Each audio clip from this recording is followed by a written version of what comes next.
নমস্কার বন্ধুরা, ড্রিম হবি কলকাতা চ্যানেলে সবাইকে স্বাগত।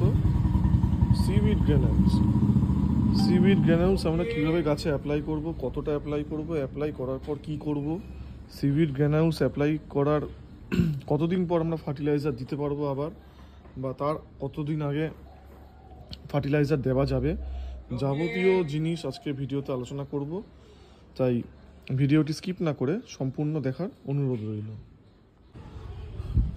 টবের মাটিতে বা আপনার গাছ সিন্ডারে আছে, কিভাবে সিউইড গ্রানুলসটা মেজার করব এবং কিভাবে দেব, আমি আজকে অলরেডি সব গাছে দিয়ে দিয়েছি। দেখুন, সব গাছে আমার সিউইড গ্রানুলস দেওয়া রয়েছে এবং আমি জলও দিয়ে দিয়েছি।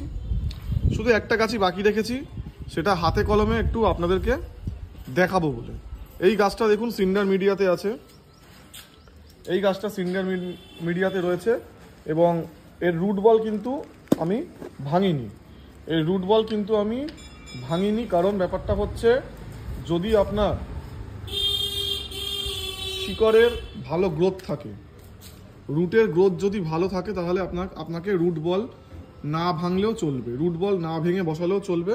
আমি এখানে শিকড়ের গ্রোথ ভালো পেয়েছিলাম, তাই আমি কোনোভাবেই রুট বলটা ভাঙিনি, না ভেঙে আমি এখানে সিন্ডারে বসিয়ে দিয়েছি। আর দেখুন, এখানে আমি দেখাই, এই সিউইড গ্রানুলসটা আমি ইউজ করি কৃষি জীবনের, হ্যাঁ, SM অ্যাগ্রোর প্রোডাক্ট।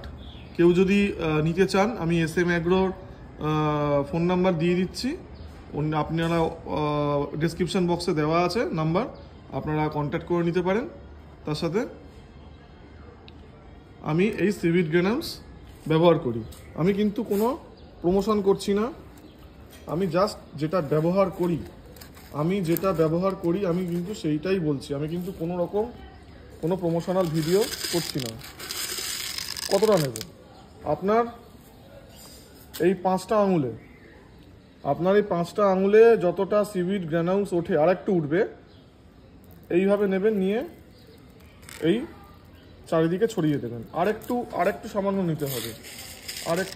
নিতে হবে, নিয়ে আপনাকে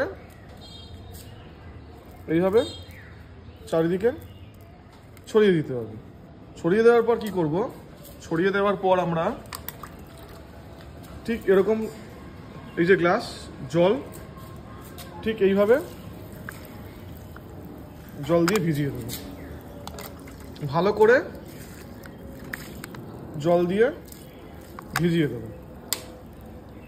এর ফলে কি হবে? সিউইড গ্রানুলসটা গলে গিয়ে সিন্ডারের সঙ্গে মিশে যাবে এবং এর যে গুণগত মান, এর মধ্যে থেকে যে পুষ্টির যে গুণগত মান আছে, সেগুলো সব আস্তে আস্তে এই গাছ শিকড়ের মাধ্যমে খাবারটা গ্রহণ করতে পারবে। সিউইড গ্রানুলস দিলে কি হবে? সিউইড গ্রানুলস দিলে আপনার পিএইচ লেভেলটা ঠিক থাকবে। আপনার টবের যে পিএইচ লেভেল, অর্থাৎ অ্যাসিডিক নাকি অ্যালকালাইন। অ্যাসিডিক হলে আপনার জবা গাছের খাবার গ্রহণ ক্ষমতা অনেক বেড়ে যায়, অ্যালকালাইন হলে কিন্তু খাবার গ্রহণ ক্ষমতা কমে যায়। তাই অ্যাসিডিক নেচার বজায় রাখার জন্য যেমন ওয়েস্ট ডিকম্পোজার দেওয়া দরকার, অ্যাসিডিক নেচার বজায় রাখার জন্য আপনার ঠিক সেইভাবে সিউইড গ্রানুলসও কিন্তু গাছে দেওয়া দরকার। সিউইড গ্রানুলস কিন্তু শুধু মিডিয়ার অ্যাসিডিক নেচার বজায় রাখে না, সাথে গাছের অনুখাদ্যের চাহিদাও মেটায়। আমি এর আগে যে অনুখাদ্যের ভিডিও দিয়েছিলাম, সেখানে বারবার বলেছিলাম যে গাছে যদি ছোট হয় তাহলে কেমিক্যাল অনুখাদ্য দেবেন না, জৈব অনুখাদ্য দেবেন। এই যে সিউইড গ্রানুলসটা দেখালাম, এটা কিন্তু এক ধরনের জৈব অনুখাদ্য। তাই সিউইড গ্রানুলসে কিন্তু এক ঢিলে দুই পাখি বলতে পারেন। আপনার গাছ খাবার পাচ্ছে, প্লাস আপনার গাছের যে টবের যে মিডিয়া, সেই মিডিয়ার অ্যাসিডিক নেচার বজায় থাকছে।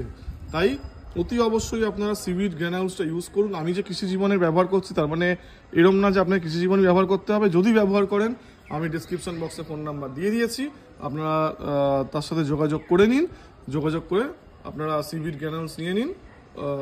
সেটা যা ফোন নাম্বার দিয়েছি, সেই ফোন নাম্বারে আপনারা যোগাযোগ করে একদম ভালো মতো কথা বলে নেবেন। দাম প্লাস কিভাবে নেবেন সব কিছু কিন্তু ভালোভাবে অবশ্যই কথা বলে নেবেন। কথা বলে তবেই কনফার্ম করে তবেই আপনারা সিউইড গ্রানুলসটা অর্ডার করবেন। যাক বন্ধুরা, আজকে হাতে কলমে দেখালাম যে কিভাবে সিউইড গ্রানুলস আমরা টবের মাটিতে অ্যাপ্লাই করব। এবার বলি যে সিউইড গ্রানুলস অ্যাপ্লাই করার পর আবার ফার্টিলাইজার কবে দিতে পারবো। সিউইড গ্রানুলস অ্যাপ্লাই করার পর মোটামুটি 5-7 দিন পর আমরা ফার্টিলাইজার দিতে পারবো। 7 দিন পর, 5 থেকে 7 দিন পর আমরা সর্ষের খোলের জল দিতে পারবো বা বাদাম খোল জল দিতে পারবো। আর গাছে পেস্টিসাইড বা ফাঙ্গিসাইড যদি স্প্রে করা থাকে আমরা সেই দিনও করতে পারি, পরদিনও করতে পারি, কোনো সমস্যা নেই। আর সিউইড গ্রানুলস দেওয়ার অন্তত 5-7 দিন আগে লাস্ট ফার্টিলাইজার অ্যাপ্লাই করতে হবে। আর আমার সেটা অন্তত দিন বা 14-15 আগে করা ছিল, তাই সিউইড গ্রানুলস দিয়ে দিলাম। তবে আমি আর বেশি দিন ওয়েট করবো না সিউইড গ্রানুলস দিয়ে সর্ষের খোলের জলের জন্য, কারণ আমার গাছে দীর্ঘদিন ধরে কোনো খাবার দেওয়া হচ্ছে না। প্রায় দিন 15-20 হয়ে গেল গাছে কোনো খাবার দেওয়া হচ্ছে না, কারণ এই ফেব্রুয়ারি মাসে গাছের গ্রোথের দুর্দান্ত সময়, তাই গাছে খাবার দেওয়া হচ্ছে না বলে আমি 5-7 দিনের মধ্যে সর্ষের খোল জল অ্যাপ্লাই করব।